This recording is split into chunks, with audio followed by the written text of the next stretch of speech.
There's a moment in every person's life when they discover who truly cares about them, and for 67-year-old Richard Thornton, that moment came on a cold November evening when he decided to fake his own death. What he discovered in the 72 hours that followed would shatter everything he believed about family, loyalty, and the people he'd spent decades trusting. This isn't a story about wealth or power. This is a story about what happens when a man with everything realizes he might actually have nothing at all, and what the poorest person in his life did next would change everything forever. Because sometimes the people closest to you are the ones you know the least, and sometimes the person you never noticed is the only one who truly sees you. Richard Thornton wasn't born into wealth. He grew up in a 2-bedroom apartment in Cleveland, Ohio, where his mother worked double shifts at a textile factory, and his father drove trucks cross-country just to keep food on the table. He remembered the smell of instant coffee and cigarette smoke that clung to their living room curtains, the sound of his mother counting coins at the kitchen table every Sunday night, trying to figure out if they could afford milk and bread for the week. Those memories never left him, even after he built Thornton Technologies from a garage startup into a billion-dollar empire, even after the private jets and the mansion in Connecticut and the vacation homes scattered across 3 continents. The hunger he felt as a child, both literal and metaphorical, had shaped every decision he'd ever made.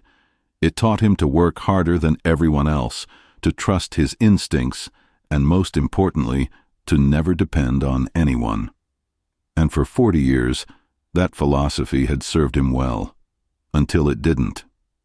By the time Richard turned 67, he'd achieved everything a man could dream of achieving. His company had revolutionized cloud computing infrastructure. His name appeared on Forbes lists, and his philanthropic work had funded hospitals and schools across the country. But success has a way of isolating you, of surrounding you with people who want something from you, rather than people who genuinely care about you. His wife Margaret had passed away 3 years earlier from pancreatic cancer, and in those final months, as he watched her slip away, she'd said something that haunted him every single day since. She'd squeezed his hand from her hospital bed, her voice barely a whisper, and told him that when she was gone, he needed to be careful about who he trusted, because wealth had a way of bringing out the worst in people, even in family. He hadn't understood what she meant back then, too consumed by grief to process her warning. But lately, he'd started to see it. The way his son David spoke to him with barely concealed impatience, always checking his watch during their rare dinners together. The way his daughter-in-law Patricia asked about his health, with a tone that felt more calculating than caring. The way his business partners seemed more interested in his estate planning than his actual well-being. Before we dive deeper, let us know in the comments where you're watching from. We'd love to hear from you. And if you're new here, click on the subscribe button so you never miss any of our upcoming videos. The only person in Richard's sprawling Connecticut estate who never asked him for anything was James Mitchell, his gateman and groundskeeper for the past 12 years. James was 41 years old, originally from a small town in Georgia, and he'd come to work for Richard after losing his construction job during the 2008 financial crisis. He lived in a modest cottage at the edge of the property, a small 2-room structure that Richard barely remembered existed most days. James wasn't educated in the traditional sense. He'd dropped out of high school to help support his sick mother, working odd jobs until he found his way north looking for better opportunities. But what he lacked in formal education, he made up for in character. Every morning at 6, rain or shine, James would walk the grounds, checking the gates, trimming the hedges, making sure everything was in order. He never complained about the work, never asked for time off beyond his scheduled days, and never inserted himself into Richard's personal life.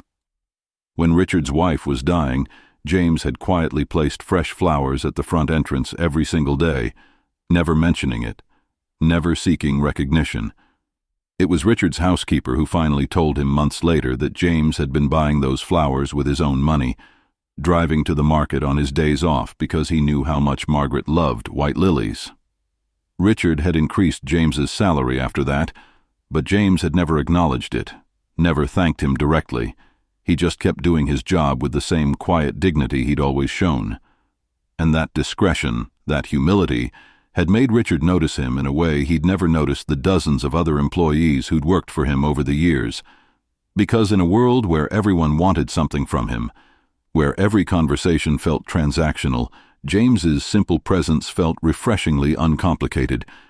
He was just a man doing his job, living his life, not trying to climb any ladder or position himself for any opportunity. Or at least that's what Richard had always believed. But lately, as paranoia crept into his thoughts during long, sleepless nights, he'd started to wonder if anyone could truly be that selfless. If anyone around him was actually genuine, or if everyone was just playing a long game, waiting for the right moment to show their true colors. His lawyer had recently advised him to update his will, and the process had triggered something in Richard, a deep anxiety about what would happen to his wealth when he was gone, about whether the people in his life actually loved him or just loved what he represented. It started as an intrusive thought during a board meeting. Richard was half listening to his CFO drone on about quarterly projections when the idea hit him with such clarity that it almost felt like divine inspiration. What if he could see how people truly felt about him? What if he could observe their reactions, their conversations, their real emotions when they thought he wasn't watching? The concept consumed him for weeks. He couldn't shake it, couldn't talk himself out of it. Every interaction started to feel like a performance, with everyone around him playing roles they'd carefully constructed. His son David called every Sunday at exactly 3 o'clock, conversations that felt more like obligation than connection. Patricia, his daughter-in-law, constantly complimented his health and vitality in ways that felt oddly rehearsed. Even his closest business partners seemed to choose their words too carefully around him, as if they were terrified of saying something wrong. And then there was James, who barely spoke to him at all beyond polite greetings and brief updates about the property. Richard began to research, quietly and carefully. He contacted a private investigator he'd used years ago for corporate matters, a discreet man named Philip, who specialized in surveillance and background checks. Together, they crafted a plan that seemed completely mad when spoken aloud, but felt necessary in Richard's increasingly paranoid mind. He would fake his own death, or at least create the appearance of a medical emergency serious enough that people would believe he was dying. He would arrange for a trusted doctor, someone outside his usual medical circle, to declare him in critical condition.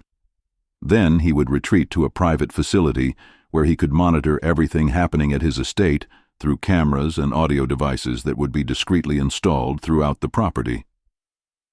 The plan would last 72 hours, 3 days during which everyone who claimed to care about him would reveal their true nature.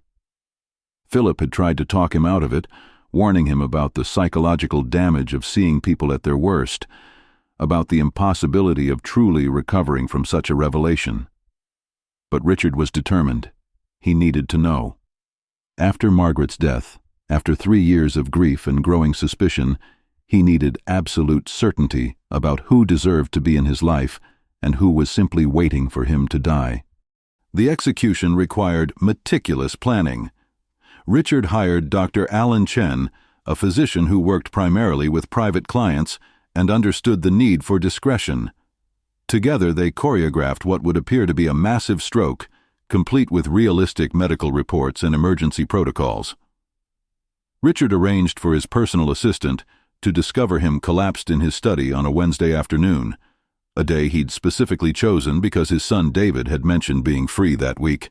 He transferred himself to a private medical facility 30 miles away, a place that catered to wealthy individuals who valued privacy above all else, where he could maintain the illusion of being in critical condition while actually observing everything unfolding back at his estate.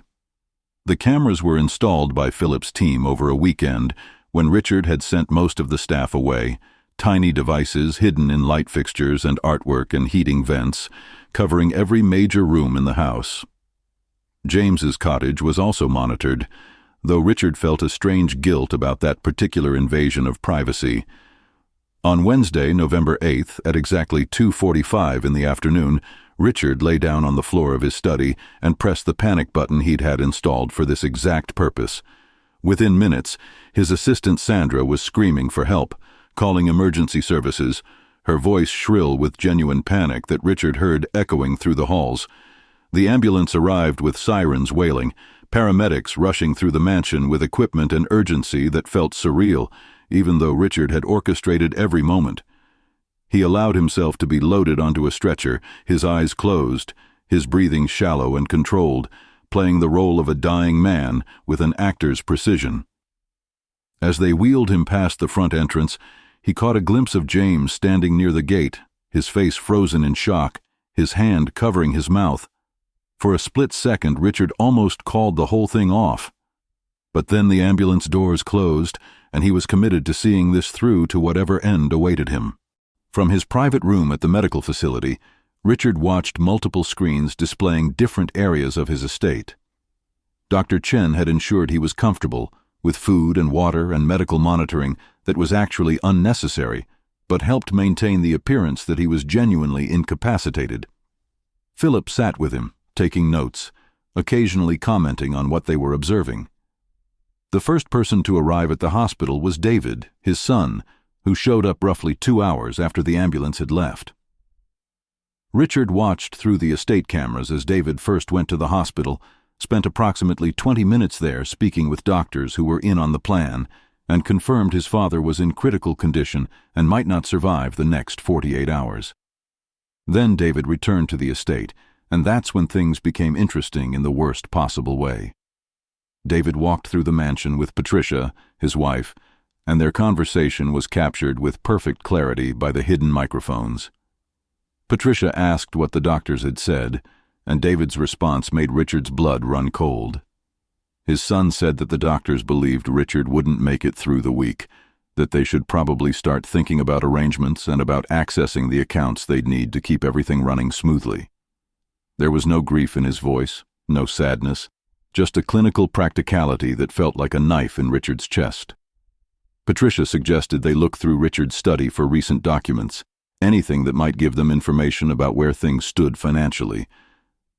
David agreed immediately, and together they spent the next hour going through Richard's desk, his files, his personal papers, looking for information about bank accounts and investment portfolios and property deeds. They weren't crying, they weren't mourning. They were inventorying his life like he was already dead, like his decades of work and sacrifice existed only as numbers to be divided and distributed. Richard felt physically ill watching them.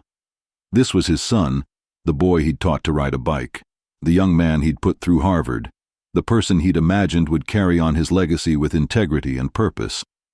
But the man on the screen wasn't grieving his father. He was calculating his inheritance with the efficiency of an accountant, discussing which properties to sell immediately and which to hold for better market conditions. Patricia mentioned that they should probably get a head start on planning the funeral, that they needed to control the narrative and make sure Richard was remembered appropriately, by which she clearly meant in ways that would benefit David's reputation and business prospects. They talked about guest lists and media coverage and what charities to highlight, treating Richard's death like a networking opportunity rather than a tragedy. And through it all, not once did either of them mention actually missing him, loving him, or feeling any sense of loss beyond the logistical complications his death would create. While David and Patricia were ransacking his study, Richard noticed something happening in a different camera feed. James had returned to his cottage after finishing his evening rounds, but instead of settling in for the night, he sat at his small kitchen table with his head in his hands. The cottage had only basic furniture, nothing expensive or elaborate, just functional pieces that served their purpose. James sat there motionless for nearly an hour, and Richard found himself watching that screen more than the others, curious about what the gateman was thinking, whether he was affected at all by his employer's apparent condition. Finally, James stood up, grabbed a jacket, and left the cottage on foot, walking down the long driveway toward the main road. Philip noted the time and tried to track where James went, but the cameras only covered the estate itself, not the surrounding areas. He was gone for approximately 3 hours, returning just after midnight, and when he came back, he went straight to the main house. Richard watched as James used his master key, something all the senior staff had for emergency purposes, to enter through the kitchen entrance. The house was dark and quiet, David and Patricia having left hours earlier to stay at their own home across town. James moved through the mansion carefully, respectfully, not touching anything except what he clearly came there for. He went to Richard's study, the same room David and Patricia had torn through earlier, but James's purpose was completely different. He approached the large oak desk and opened the bottom drawer on the right side, a drawer that David had checked and apparently found nothing worth his attention. But James pulled out a small wooden box, hand-carved and simple, something Margaret had given Richard on their 20th anniversary. Inside that box were letters, old photographs, personal mementos that had no financial value but meant everything in terms of memory and sentiment. James carefully removed one photograph, a picture of Richard and Margaret from their wedding day, both of them young and hopeful and completely unaware of the life that awaited them. He held that photograph for a long moment, and even through the grainy camera footage, Richard could see that James was crying. Then James did something that made Richard sit forward in his chair, his heart pounding with an emotion he couldn't quite name. James took out his phone and made a call, the audio picked up clearly by the surveillance equipment. He was calling his sister back in Georgia, a woman Richard had never met and barely knew existed. James told her that his employer, the man he'd worked for all these years, was dying in the hospital, and it had shaken him more than he'd expected. He talked about how Richard had given him a chance when no one else would, how the job had allowed him to send money home to help his niece go to college, how Richard had never made him feel small or unimportant, despite the vast difference in their circumstances. His sister asked if he was okay, if he needed anything, and James said no. He just needed to talk to someone because he felt like he'd lost something important, someone who'd shown him kindness in a world that didn't always have much kindness to offer. The call lasted maybe 10 minutes, and through it all, James kept holding that photograph, kept looking at the image of Richard and Margaret, with something that looked like genuine affection and respect. After he hung up, James carefully returned everything to the wooden box, exactly as he'd found it, closed the drawer, and left the study. But instead of going back to his cottage, he went to the mansion's small chapel, a room Margaret had insisted on including when they'd renovated the house years ago. Richard hadn't been in there since her funeral, couldn't bear to enter a space so connected to her memory. But James went in, turned on a single lamp, and knelt at the small altar. The camera in that room had no audio, so Richard couldn't hear if James was praying or simply sitting in silence, but he stayed there for over an hour, completely still, his head bowed, his hands clasped.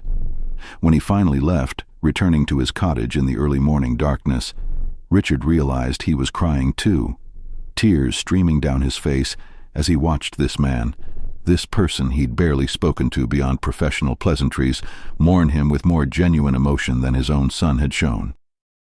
Thursday brought more visitors to the hospital, more people who'd heard about Richard's condition through various channels. Business partners arrived with concerned expressions and carefully worded questions about succession plans and ongoing projects. Richard's younger brother Thomas flew in from California, a man Richard hadn't spoken to in over 2 years after a falling out about money.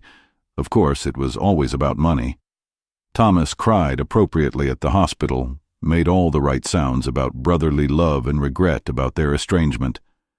But when he returned to the estate that evening at David's invitation, his true priorities became clear. The cameras captured Thomas and David in the study, now treating it like their personal war room, discussing how to divide Richard's assets in ways that would minimize tax burdens and maximize their individual takes. Thomas suggested they might want to contest certain charitable donations Richard had designated in his will, arguing that Richard clearly wasn't in his right mind given his recent reclusive behavior, and that they could make a case for redirecting those funds to the family instead. David agreed enthusiastically, already strategizing about which lawyers to hire and how to present their case. They talked about selling the estate, neither of them wanting to maintain the property or deal with the staff, seeing it as just another asset to liquidate rather than a home filled with memories and meaning. Patricia joined them later, bringing takeout food, and the three of them ate dinner in Richard's study while planning his financial dismemberment with the casual ease of people ordering pizza. They laughed at one point, some joke about how Richard had always been so paranoid about people wanting his money, how ironic it was that he'd been right all along. The cruelty of that moment, the complete lack of self-awareness, made Richard want to scream, but he sat in silence, watching, documenting everything, feeling his heart break in ways he didn't know were possible. Meanwhile, James continued his daily routines with remarkable consistency. He opened the gates every morning at the usual time, walked the grounds checking for any issues, maintained the gardens and pathways exactly as he always had. But Richard noticed small differences in his behavior, subtle changes that spoke to a deeper emotional state. James moved slower, his shoulders slightly hunched, the usual efficiency of his work disrupted by frequent pauses where he'd simply stop and stare at nothing in particular. During his lunch break, instead of eating in his cottage as he normally did, James sat on a bench near the rose garden Margaret had planted, a section of the property he typically avoided because it required less maintenance than other areas. He sat there for nearly an hour, barely touching his food, just looking at the roses that were entering their late-season bloom, the last flowers before winter would claim them all. On Thursday evening, something happened that Richard hadn't anticipated. James left the estate again, this time driving his old pickup truck, a vehicle he rarely used during the work week. Philip managed to have one of his investigators follow James discreetly, tracking him to a location that surprised everyone. James drove to St. Catherine's Hospital, the public facility where Richard was supposedly being treated, though he was actually at the private clinic 30 miles away. The investigator couldn't follow James inside without being obvious, but he reported that James spent approximately 2 hours at the hospital before returning to the estate. This confused Richard initially, since James would have been told that only immediate family was being allowed to visit, given the critical nature of Richard's condition. What could he possibly have been doing there for 2 hours? The answer came the next morning when Philip made some calls and spoke to a contact who worked at St. Catherine's. James had gone to the hospital chapel, the same investigator discovered through discreet inquiries, where he'd sat for most of those 2 hours. But before that, he'd stopped at the hospital's administration desk and done something that made Richard's carefully maintained composure finally crack completely. James had tried to make a payment toward Richard's medical bills. He'd pulled out his checkbook, a checkbook that clearly didn't contain anywhere near the amounts that would be needed for intensive care treatment, and asked how he could contribute to covering the costs. The administrator had gently explained that wasn't how it worked, that Richard's insurance and personal wealth would cover any medical expenses, but James had insisted, asking if there was any fund for families who couldn't afford care, any place where he could donate to help someone in need, since he couldn't help his employer directly. He'd written a check for $500, money Richard knew represented a significant portion of James's monthly salary, and designated it for the hospital's charity care program. $500. The man lived in a cottage barely bigger than a storage shed, drove a truck that was probably older than most of the cars in Richard's garage, and he donated $500 to help people he'd never met because he couldn't find another way to express what he was feeling about his employer's condition. Richard sat in his private room at the clinic, holding the printout of the check that Philip had obtained through his contacts, and he understood with complete clarity that he'd been searching for loyalty and love in all the wrong places his entire life. His son, his brother, his business partners, all the people who should have cared about him, who'd benefited from his success and his generosity, they'd revealed themselves to be exactly what Margaret had warned him about. But this man, this Gateman he'd barely noticed despite 12 years of faithful service, had shown more genuine concern and compassion in 72 hours than Richard's own family had shown in years. Friday morning arrived with cold rain, the kind of weather that made everything feel gray and oppressive. Richard had made his decision during the sleepless night, watching the surveillance feeds loop through footage of David's greed, Patricia's calculation, Thomas's betrayal, and James's quiet dignity. He'd seen enough. Dr. Chen cleared him to end the experiment, though the doctor warned him again about the psychological impact of what he'd witnessed, suggesting he might want to speak with a therapist before confronting anyone.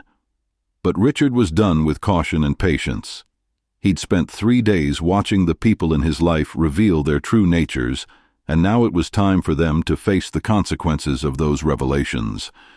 He dressed in his normal clothes, signed himself out of the facility, and had Philip drive him back to the estate in his personal vehicle, arriving just after 9 in the morning when he knew David and Thomas would be there, having scheduled a meeting with his lawyers to begin the process of executing what they assumed would be his imminent death. The look on their faces when Richard walked into his study, very much alive and very much aware of everything that had transpired, was something he'd remember for the rest of his life. David literally stumbled backward, his face draining of color, papers scattering from his hands onto the floor. Thomas grabbed the desk for support, his mouth opening and closing without producing any sound. Patricia, who'd been sitting in Richard's personal chair like she already owned it, stood up so quickly she knocked over a cup of coffee, the liquid spreading across documents they'd been reviewing. For a long moment, nobody spoke. The only sound was the rain against the windows and the ticking of the grandfather clock Margaret had inherited from her mother. Richard stood there, looking at his son, his brother, his daughter-in-law, these people who'd spent the last 3 days planning how to divide his life like spoils of war. And he felt nothing but cold, clear disappointment. David found his voice first, stammering something about being so relieved, so grateful that Richard was okay, reaching out as if to embrace him. Richard stepped back, holding up one hand to stop the approach. He told them he knew everything, that he'd watched and heard every conversation, every plan, every casual dismissal of his life and legacy. He described in detail the discussions about selling the estate, about contesting his charitable donations, about the jokes they'd made at his expense while eating dinner in his study. David tried to deny it, then tried to justify it, claiming they were just being practical, that they had to think about the future, that Richard was overreacting. Thomas attempted to play the family card, talking about blood being thicker than water and how they could work through this misunderstanding. Patricia said nothing, but her expression had shifted from shock to something that looked almost like hatred, as if Richard had done something wrong by exposing their true intentions. Richard told them they had until Monday to remove their personal belongings from any properties he owned, that he was removing them from his will entirely, and that he never wanted to see or hear from any of them again unless they had a genuine change of heart that he frankly doubted was possible.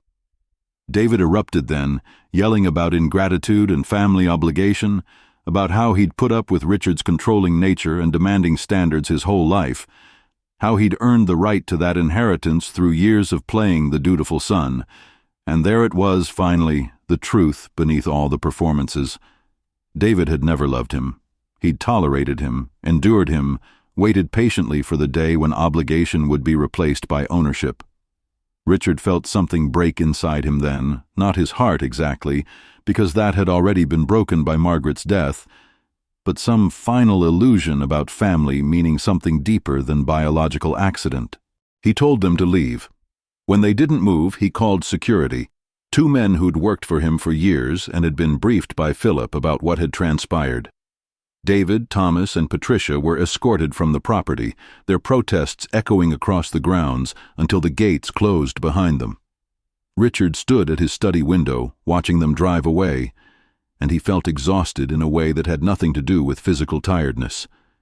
This was the exhaustion of discovering that the life you'd built was constructed on foundations of sand, that the people you'd prioritized had never prioritized you in return.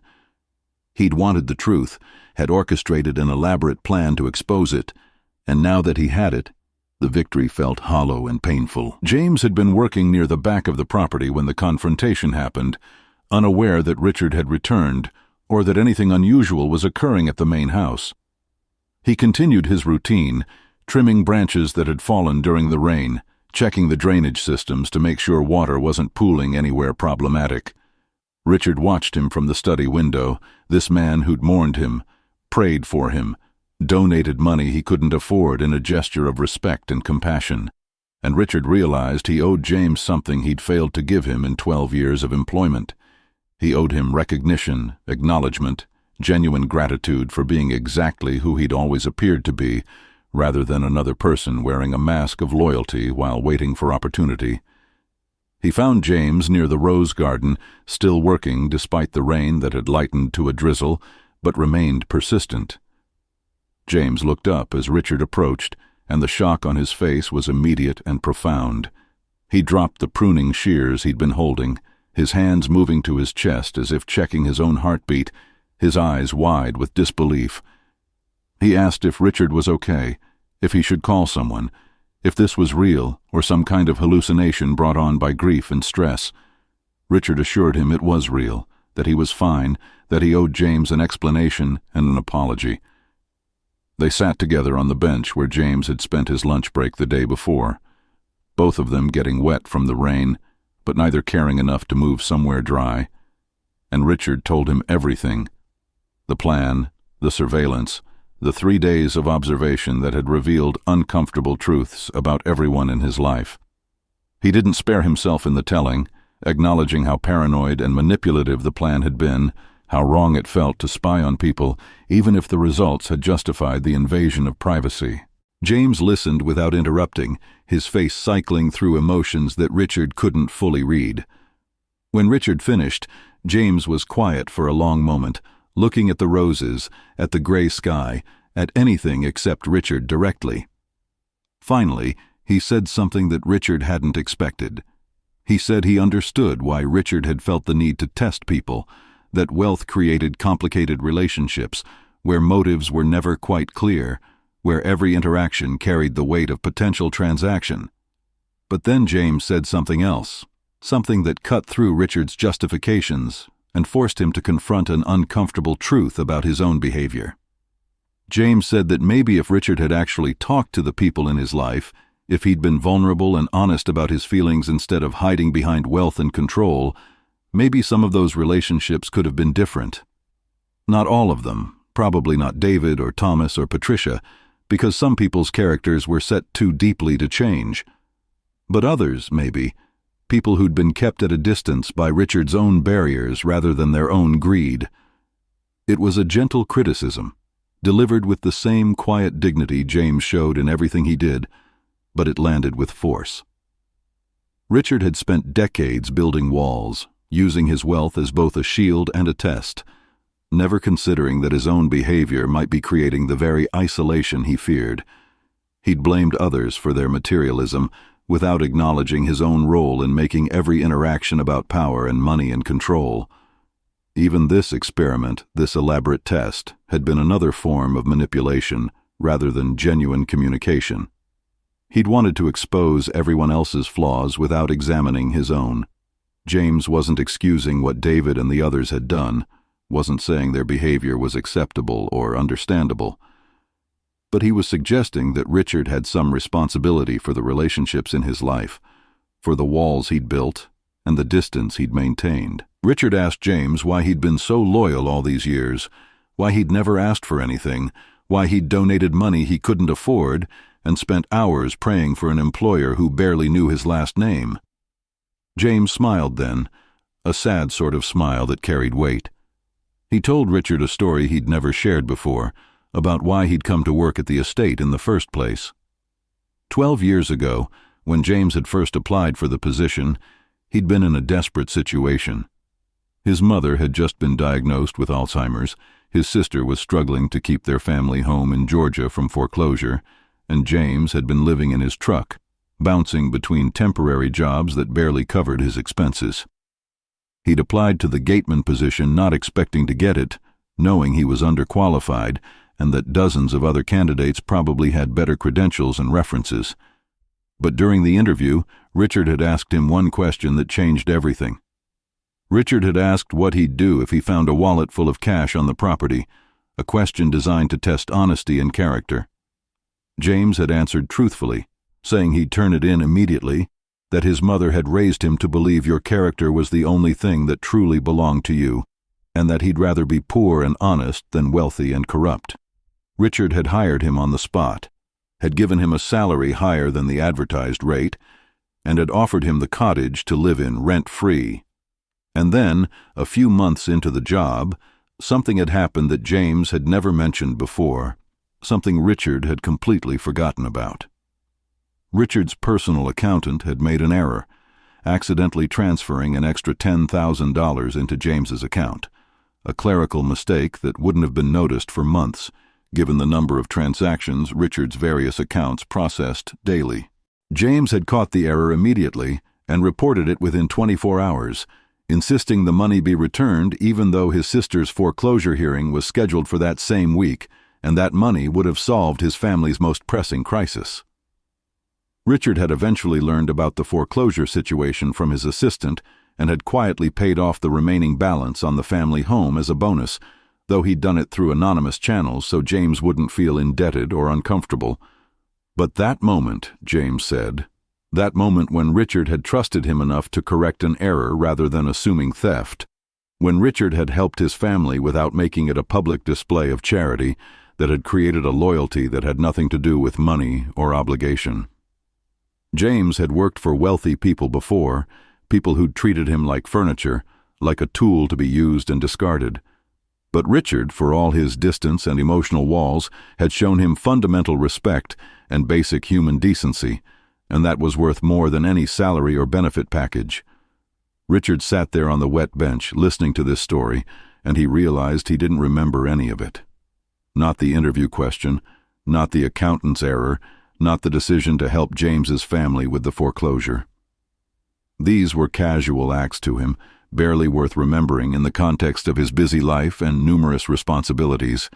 But to James, they'd been everything, had represented the difference between homelessness and stability, between desperation and hope. And that gap in perception, that difference between what Richard thought mattered and what actually mattered to the people around him, felt like its own revelation. He'd been so focused on grand gestures and major decisions, on building companies and donating to hospitals and creating legacy projects, that he'd missed the smaller moments that actually defined his character to the people who knew him best. The confrontation with his family, combined with the conversation with James, forced Richard into a period of genuine self-reflection. He spent the following weeks essentially in isolation, declining meetings and interviews, ignoring the media frenzy that had erupted when word spread about his miraculous recovery and subsequent family estrangement. David tried to reach out several times, leaving messages that oscillated between apology and anger, between claiming he'd been misunderstood and insisting Richard was being unreasonable. Thomas sent lawyers with letters threatening legal action for emotional distress and defamation, which Richard's own lawyers dismissed easily given the documented evidence of their conversations. Patricia appeared on a local news program claiming Richard had always been unstable and controlling, that the family was concerned about his mental health, a transparent attempt to discredit him that backfired when other business associates and friends came forward to defend his character and clarity of mind. But Richard found he didn't care about any of it, didn't have the energy to engage with their drama or defend himself against their accusations. He was too busy grappling with uncomfortable questions about his own life, about the choices he'd made, and the person he'd become. He'd built an empire but isolated himself in the process. He'd accumulated wealth but failed to nurture genuine relationships. He'd tested everyone's loyalty, but never examined whether he himself was worthy of loyalty, whether he'd given people reasons to love him beyond his bank account. James's gentle criticism kept echoing in his mind, the suggestion that Richard's own walls and defenses had contributed to his isolation. It was easier to blame David and Thomas and Patricia for being greedy than to acknowledge that he'd never really let them be anything else, had never created space for relationships that weren't fundamentally transactional. He started making changes, small at first but gradually more significant. He restructured his company's management, promoting people based on character and competence rather than political positioning. He revised his will, creating a trust that would fund scholarships and business grants for people from backgrounds similar to his own, working-class families where talent was abundant but opportunity was scarce. He reached out to former colleagues he'd lost touch with over the years, people he'd discarded during his climb to success, offering genuine apologies for his neglect and distance. Some accepted, others didn't, and he learned to accept that some damage couldn't be repaired, that some bridges had been burned too thoroughly to rebuild. But the effort itself, the vulnerability of admitting failure and seeking forgiveness, that felt like growth, like becoming a version of himself that Margaret would have been proud of. 3 months after the experiment, Richard approached James with a proposal that he'd been considering carefully. He offered James a position not as his gateman, but as the director of the new charitable foundation he was establishing, an organization that would provide job training and employment assistance to people facing circumstances similar to what James had overcome. The salary would be substantial, the responsibility significant, and the position would come with full benefits and support for James to complete his education if he chose to pursue it. James was stunned, sitting in Richard's study where this conversation was taking place, clearly overwhelmed by the offer. He asked why Richard would trust him with something so important, pointing out that he had no experience running an organization, no credentials that would qualify him for such a role. Richard's response was simple and honest. He said that credentials could be taught, that management skills could be learned, but character couldn't be manufactured or acquired. James had demonstrated more integrity in 12 years than most of Richard's highly educated executives had shown in their entire careers, and that foundation of character was worth more than any business degree or professional certification. But James surprised him by declining the offer, at least partially. He said he appreciated the trust and the opportunity more than Richard could possibly understand, but he didn't want to leave the estate, didn't want to abandon the work he'd been doing for over a decade. The gardens, the grounds, the roses that Margaret had planted, these things mattered to him, gave him purpose and satisfaction that a fancy title in an office building couldn't replicate. However, he suggested a compromise. What if he helped identify and mentor candidates for the foundation, people from backgrounds similar to his own, who needed opportunities and guidance? He could continue his work at the estate while serving as an advisor and talent scout for the foundation, using his experience and connections in working-class communities to find people who deserved a chance. Richard agreed immediately, recognizing that this was exactly the kind of practical wisdom he needed, someone who understood that meaningful work wasn't always about climbing ladders or accumulating titles, that dignity could be found in any honest labor done well. They restructured the arrangement so that James received a substantial raise along with an advisory role in the foundation, allowing him to do both the physical work he enjoyed and the mentoring work that would help others.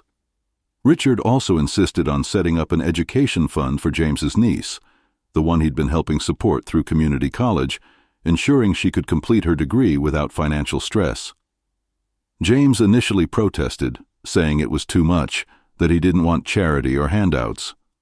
But Richard explained it wasn't charity, it was gratitude. It was recognition for 12 years of loyalty and for teaching him lessons about character that no business school or self-help book had ever managed to convey. James accepted with tears in his eyes, shaking Richard's hand with a grip that conveyed more than words ever could. Word of what had happened spread through Richard's social and business circles, though the specific details remained private. People knew there had been a family estrangement, knew Richard had restructured his will and his priorities, knew something significant had shifted in his approach to wealth and legacy. Some of his peers criticized him quietly, suggesting he was being foolish to cut off his own son, that family was family regardless of their flaws. Others admired his principles, reached out to share their own stories of being disappointed by children or relatives who seemed to value inheritance over relationship. Richard found himself having deeper conversations than he'd had in years, talking with other wealthy individuals about the unique challenges of maintaining authentic connections when money complicated every interaction. He started a monthly dinner gathering at his estate, inviting a rotating group of business leaders, philanthropists, and community organizers to discuss how wealth could be used more effectively to create opportunity rather than dependency. James often joined these dinners, initially uncomfortable in such formal settings but gradually finding his voice, offering perspectives that the other guests found refreshing and challenging. He talked about the dignity of work, about how charity could sometimes be condescending when it didn't respect people's agency and capability. He shared stories about people in his community who didn't need handouts, but needed access, needed doors opened and chances given, needed someone to believe in their potential rather than judge their circumstances.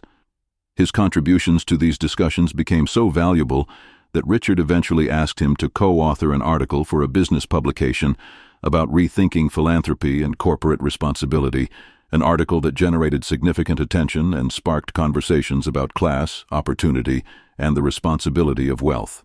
The foundation officially launched 6 months after the experiment, with James having identified and recruited the first cohort of participants, 15 individuals from various backgrounds who'd faced significant barriers to employment and stability. The program provided job training, financial literacy education, mental health support, and connections to employers who'd committed to giving participants genuine opportunities. Richard watched as James worked with these individuals, saw the respect and care he showed them, the way he pushed them to recognize their own potential while never condescending or judging their past struggles. It reminded Richard of what leadership should actually look like, not the corporate performance he'd mastered over decades, but genuine investment in other people's growth and success. Within a year, 13 of those first 15 participants had secured stable employment, 2 had started their own small businesses, and all of them credited James's mentorship as the crucial factor in their transformation. 18 months after the confrontation, David reached out requesting a meeting. Richard's first instinct was to refuse, to maintain the boundary he'd established and protect himself from further disappointment. But his therapist, someone he'd started seeing regularly after the experiment, encouraged him to at least hear what David had to say, reminding him that people could change and that forgiveness, even if reconciliation proved impossible, was ultimately for his own healing rather than David's benefit. Richard agreed to meet in a neutral location, a coffee shop in downtown Greenwich, where neither of them would have home field advantage.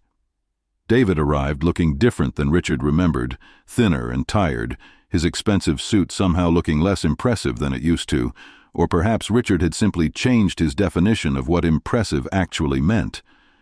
David apologized, not the defensive justifications he'd offered before, but genuine acknowledgement of how his behavior had been cruel and greedy, and unworthy of the relationship they should have had. He talked about the last 18 months, how being cut off had forced him to confront aspects of himself he'd avoided his entire adult life, how he'd realized his identity had been entirely wrapped up in being Richard Thornton's son rather than being his own person with his own values and accomplishments. He'd started therapy too, had joined a support group for adult children of wealthy parents, a group Richard hadn't known existed but apparently addressed the specific psychological challenges of growing up with enormous privilege and inadequate emotional tools. David talked about how he'd gotten a job, a real job with a salary and responsibilities, working for a nonprofit that provided legal services to low-income families. It wasn't glamorous, paid a fraction of what he'd made at his previous corporate position, but it was teaching him things about purpose and meaning that his entire privileged upbringing had failed to instill. Richard listened to all of this with careful attention, wanting to believe his son, but also protecting himself from being manipulated again. He asked David difficult questions, pushed him on specifics, tried to determine whether this transformation was genuine or another performance designed to regain access to wealth and inheritance. David answered honestly, acknowledging moments where he'd slipped back into old patterns of entitlement, admitting that changing decades of learned behavior was harder than he'd anticipated. He said he wasn't asking to be restored to the will or given back his previous position in Richard's life. He was simply asking for the possibility of rebuilding some kind of relationship, even if it was small and cautious, even if it took years to develop trust again.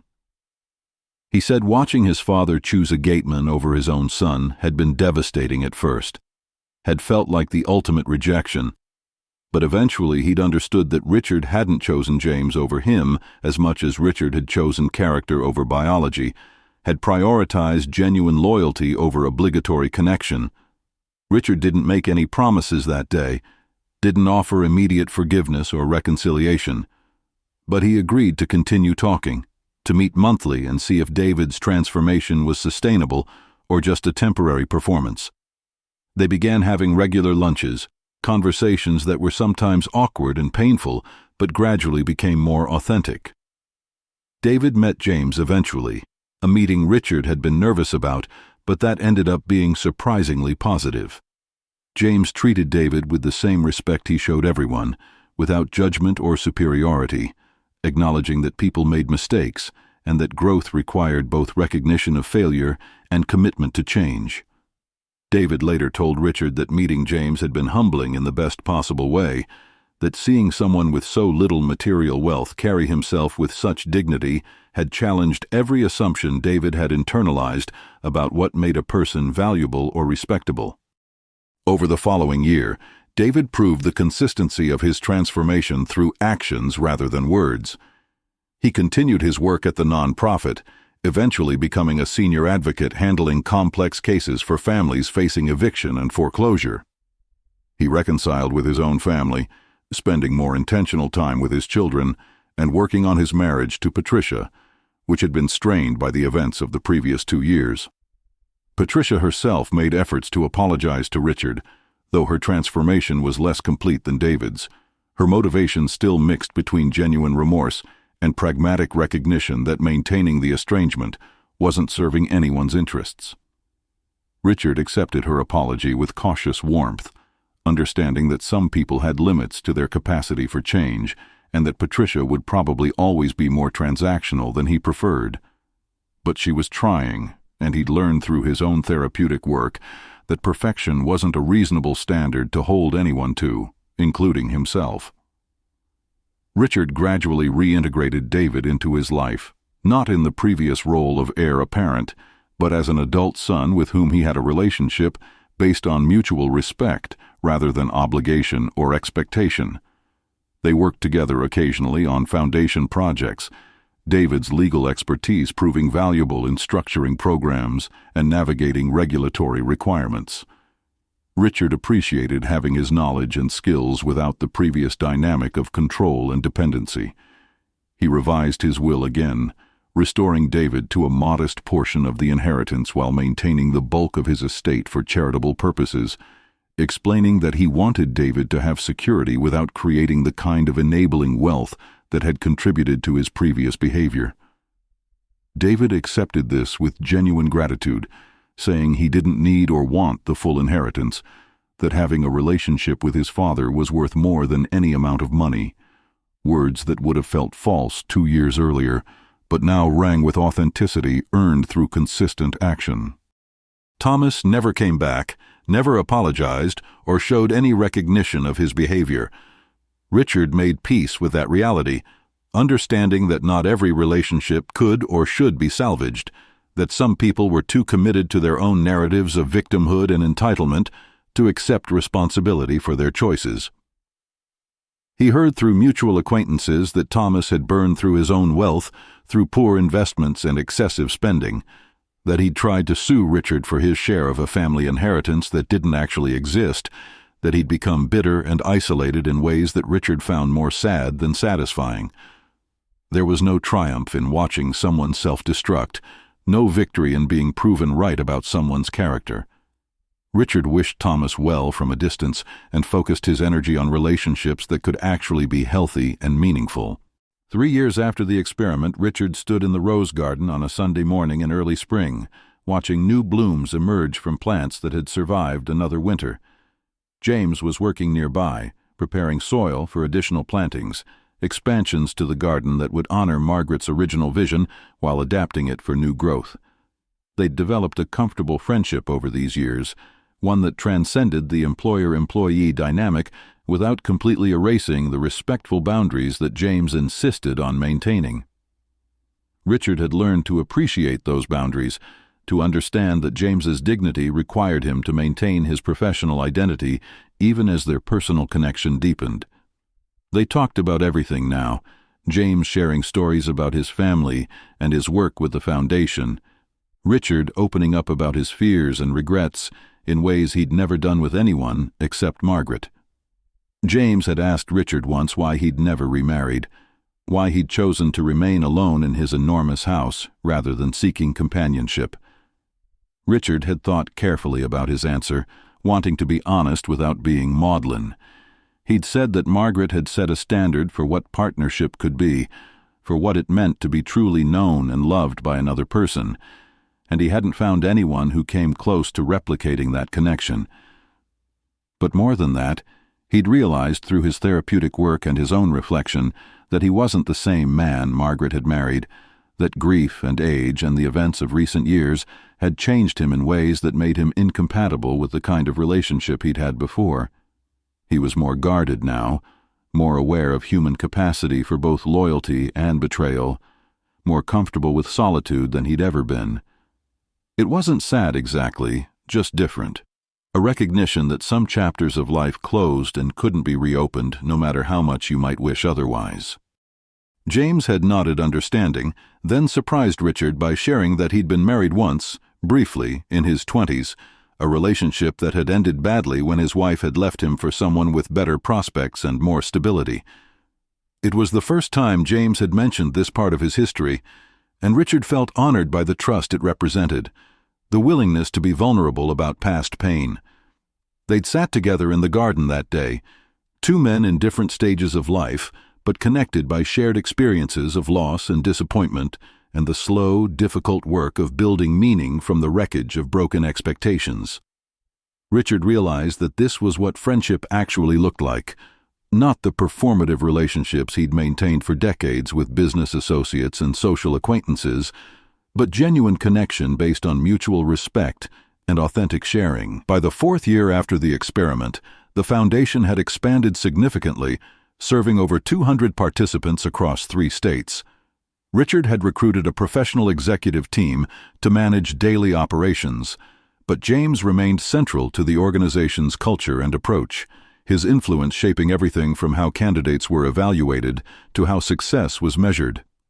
The foundation didn't just track employment outcomes, it measured dignity, asked participants whether they felt respected and valued, whether the program had changed their sense of what was possible in their lives.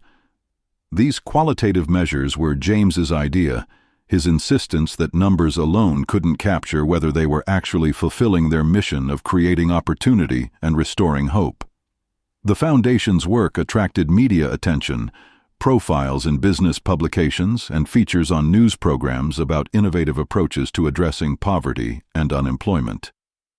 Richard deflected most interview requests, uncomfortable with the attention and aware that his previous family drama made him a complicated public figure. But he encouraged James to do interviews, to share his perspective as both a former participant in similar struggles and now a leader in addressing them. James resisted at first, insisting he wasn't articulate enough or polished enough to represent the foundation publicly. But Richard pushed him gently, reminding him that his authenticity was precisely what made him credible, that polished corporate speak was exactly what people were tired of hearing. James eventually agreed, and his interviews were indeed powerful, his plain language and genuine emotion connecting with audiences in ways that traditional philanthropic messaging rarely achieved. One interview in particular went viral, a conversation where James was asked about the moment he'd learned that Richard had been testing everyone. He'd paused for a long time before answering, his face showing the complexity of emotions he'd felt then and still felt years later. He'd said that his initial reaction had been hurt, feeling that his privacy had been violated and that his genuine grief had been manipulated for someone else's purposes. But then he'd realized that Richard had been hurting too, that the test had been born from deep pain and paranoia that wealth had created, and that ultimately it had exposed truths that needed exposing, even if the method was ethically questionable. He'd said that he'd forgiven Richard not because the surveillance was acceptable, but because human beings were complicated and sometimes did wrong things for understandable reasons, and that grace meant extending forgiveness even when it wasn't fully earned or deserved. Richard was 72 years old now, 5 years past the experiment that had changed everything. He'd been diagnosed with heart disease the previous year, a condition that was manageable but that served as a reminder that his time was genuinely limited in ways that his fake sickness had only pretended to address. He thought often about that night when he'd collapsed in his study, about the 3 days he'd spent watching people reveal their true natures, about the strange mercy of learning difficult truths while you still had time to do something about them. If he'd died without conducting that test, he would have gone to his grave believing his son loved him, believing his brother was loyal, believing the people around him cared about him as a person rather than as a resource. And while those beliefs would have been comforting, they also would have been lies, and Richard had come to value truth over comfort, even when truth was painful. He'd made peace with most of his regrets, though some still lingered. He wished he'd been a better father to David, wished he'd created space for emotional honesty earlier in their relationship, before resentment and transactional thinking had calcified into seemingly permanent patterns. He wished he'd listened more carefully to Margaret's warnings while she was alive, wished he'd taken her concerns about his isolation and emotional distance more seriously before cancer took her voice away forever. He wished he'd noticed James sooner, had recognized the loyalty and character that had been right in front of him for years before paranoia and testing became necessary. But regret, his therapist reminded him constantly, was only useful if it informed present action, if it helped you make better choices going forward rather than just torturing you about past mistakes. So Richard focused on the present, on the relationships he could still nurture and the impact he could still create. He spent more time with David and his grandchildren, teaching them things about business and life that had taken him decades to learn, hoping they'd internalize those lessons earlier than he had. He worked with the foundation, attending graduations and celebrations when participants achieved milestones, seeing his wealth create opportunities rather than just accumulating interest in accounts he'd never spend. He continued his friendship with James, their weekly conversations in the rose garden becoming a ritual he structured his schedule around, protected time that reminded him what actually mattered in life. And he wrote, something he'd never done before, memoirs that were honest about his failures and victories, about the lessons he'd learned and the wisdom he wished he could transfer to others facing similar challenges with wealth, family, and legacy. So now you've heard this whole story, from the plan to fake a death all the way through to redemption and reconstruction, and I want to ask you something important. What do you think about what Richard did? Was he right to test the people in his life, to conduct surveillance and manipulation in order to expose their true characters? Or did he violate something fundamental about trust and privacy, crossing lines that shouldn't be crossed regardless of what he discovered? There's no simple answer here. Richard himself wrestled with this question constantly, the ethics of his experiment, the morality of his methods. Some would argue that the ends justified the means, that exposing David and Thomas's greed was worth the invasion of privacy, that learning about James's character was valuable enough to excuse the surveillance. Others would say that the whole premise was wrong, that healthy relationships require vulnerability and trust rather than tests and tricks, that Richard created his own isolation through his inability to be genuinely open with the people around him. And here's the harder question, the one that might make you uncomfortable. What would you have done if you were Richard? If you had enormous wealth and growing suspicions about whether people truly cared about you or just cared about your money, how would you have addressed those fears? Would you have simply accepted the ambiguity, trusted people despite your doubts, and risked being exploited or betrayed? Would you have distanced yourself from everyone, built walls so high that nobody could hurt you but nobody could reach you either? Or would you have done something similar to what Richard did, created some kind of test or situation that revealed people's true motivations? Be honest with yourself about this, because it's easy to judge Richard's choices from the outside, but paranoia born from real experiences of betrayal is powerful and convincing, makes you doubt everything and everyone, including your own judgment. And what about James? Do you think his loyalty was genuine or strategic? Some cynics might argue that James knew exactly what he was doing, that his humble demeanor and quiet dignity were calculated performances designed to position himself as the faithful servant who'd eventually be rewarded. But I don't think so. And more importantly, Richard doesn't think so. James had 12 years of consistent behavior before the test, 12 years when he had no reason to believe his loyalty would be rewarded with anything beyond his regular salary. His donation to the hospital, his prayers in the chapel, his genuine grief. These weren't performances for an audience he knew was watching. They were private acts that revealed character when character is truest, when nobody's looking and there's no reward expected. That's what made his loyalty so powerful and so rare. It wasn't conditional or calculated. It was simply who he was, regardless of circumstances or observers. Think about your own life for a moment. Who would pass a test like this if you conducted one? Not asking you to actually do it, because that would be ethically problematic and probably illegal in various ways, but just as a thought experiment. If you could observe the people in your life when they thought you weren't around, when they believed you were dying or dead, or somehow removed from the equation, what would you discover? Would your family be planning your funeral or planning how to divide your possessions?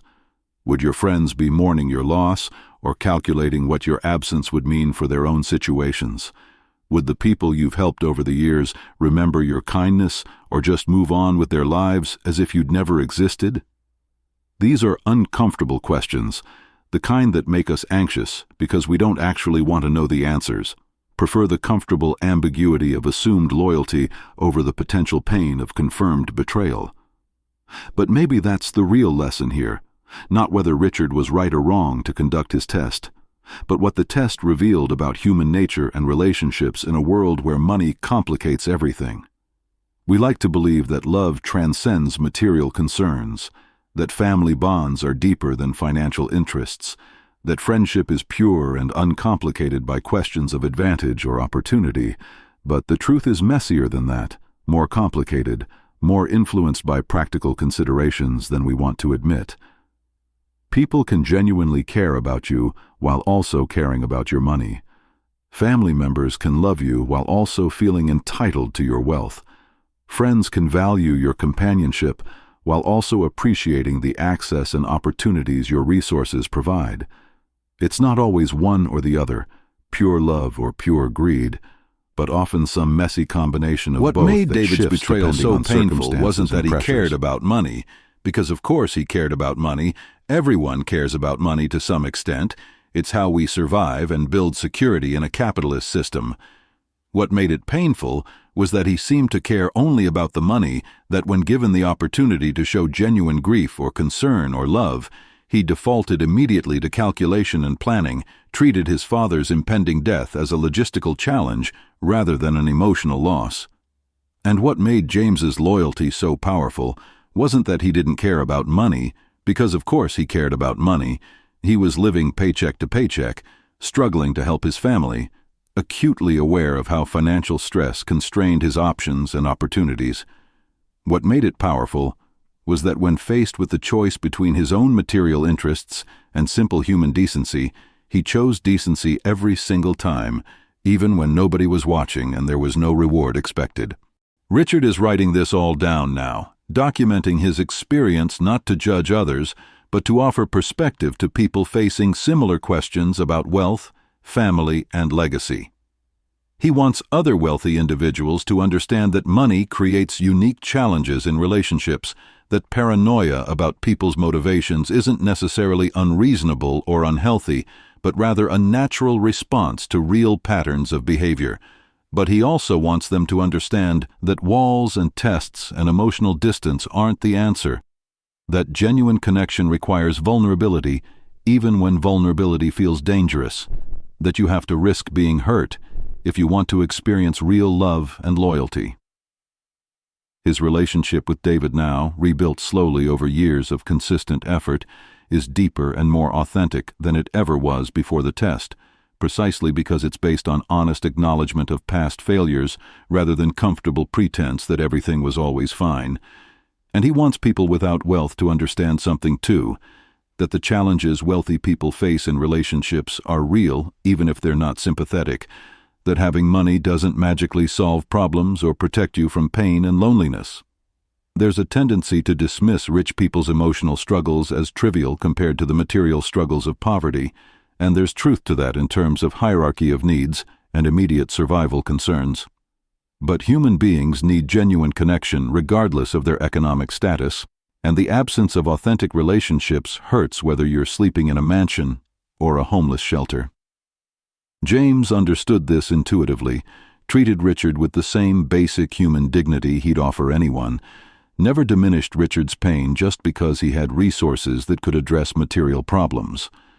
That respect, that refusal to reduce someone to their bank account either through worship or contempt, that's what created the foundation for their eventual friendship. The foundation continues to grow, will eventually become Richard's primary legacy, the thing people remember about him after he's gone. He's made arrangements for it to be funded in perpetuity, structured so that it can't be dismantled or redirected by future generations who might have different priorities or values.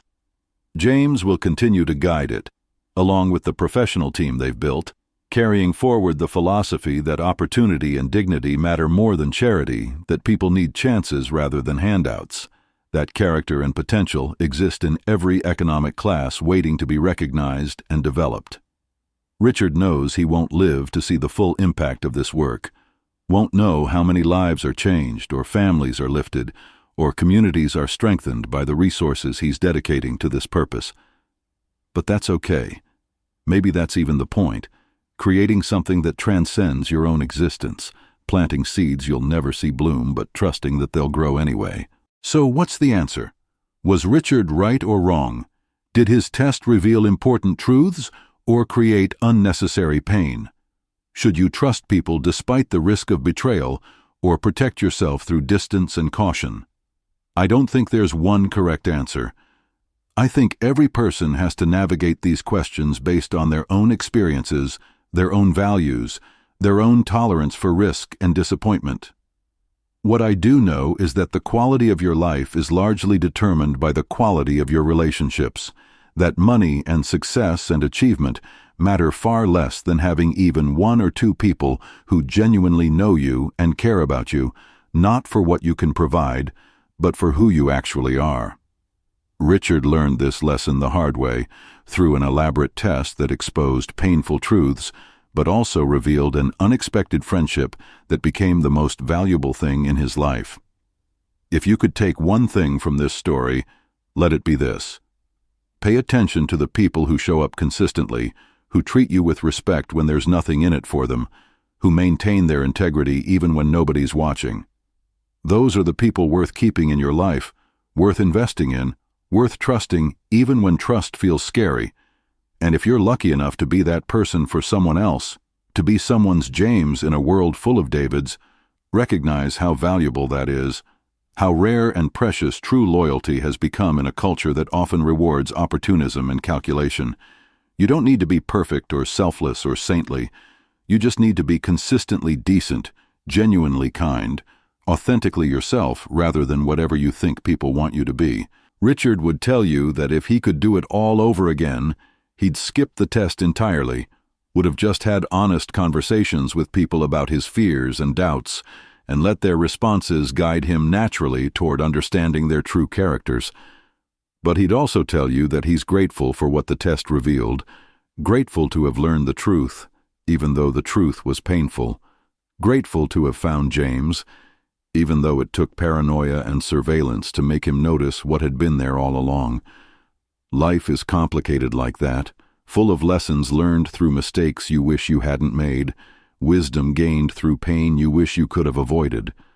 The goal isn't to live perfectly, but to live authentically, to keep learning and growing and trying to be better than you were yesterday, to build relationships based on truth rather than comfortable illusions. And if you're watching this right now, wherever you are, whatever your circumstances, I want you to think about who in your life deserves more recognition, more appreciation, more genuine acknowledgement of their loyalty and character. Maybe it's a family member you've taken for granted. Maybe it's a friend who's been consistently supportive without ever demanding attention or recognition. Maybe it's someone like James, someone in the background of your life whose quiet dignity and faithful presence you failed to fully appreciate. Reach out to them, tell them what they mean to you, create the connection you wish you'd prioritized sooner. Because life is short, genuinely short, not fake death test short, and the people who truly matter deserve to know they matter before it's too late to tell them. That's the real lesson here, not about testing or surveillance or exposing betrayal, but about recognizing and honoring genuine loyalty while you still have the chance to make it mean something. This was a true story, adapted from documented events, about a man who faked his death to test his family and discovered that the person who cared most was the one he'd barely noticed. It's a story about wealth and isolation, about loyalty and betrayal, about the complicated mess of human relationships when money enters the equation. But most importantly, it's a story about redemption, about second chances, about the possibility of learning and growing and changing, even when you've made terrible mistakes and hurt people you love. Richard isn't a hero or a villain. He's just a flawed human being trying to figure out how to live meaningfully in circumstances that created unique challenges and temptations. And James isn't a saint. He's just a decent man who chose character over convenience consistently enough that it became who he was rather than something he performed. If this story resonated with you, if it made you think about your own relationships and priorities, drop a comment below telling us what you would have done in Richard's situation. Would you have conducted a test like this? Do you think he was justified? And more importantly, who's the James in your life, the person whose loyalty you might be taking for granted? Let's start a conversation about this, because I think these questions matter for all of us, regardless of our economic status or family situations. We all struggle with trust and doubt, with wondering whether people truly care about us or just care about what we provide, with trying to distinguish genuine connection from opportunistic performance. And if you made it this far, thank you for sticking with this story all the way through. It's a long one, I know, but some stories can't be told in quick bites or easy summaries, need time to develop and breathe and reveal their complexity. Subscribe to the channel for more stories like this, real human experiences that challenge us to think differently about wealth, family, loyalty, and what actually matters in life. Share this video with someone who needs to hear it, someone who's struggling with similar questions about trust and relationships, someone who might benefit from knowing they're not alone in wrestling with these complicated issues. And remember, the most valuable things in life are rarely the things you can buy or control or test. They're the relationships you build through consistent presence and mutual respect and genuine care that transcends material considerations. That's what Richard learned. That's what this story is ultimately about. And that's what I hope you'll carry with you long after you've forgotten the specific details of this particular tale.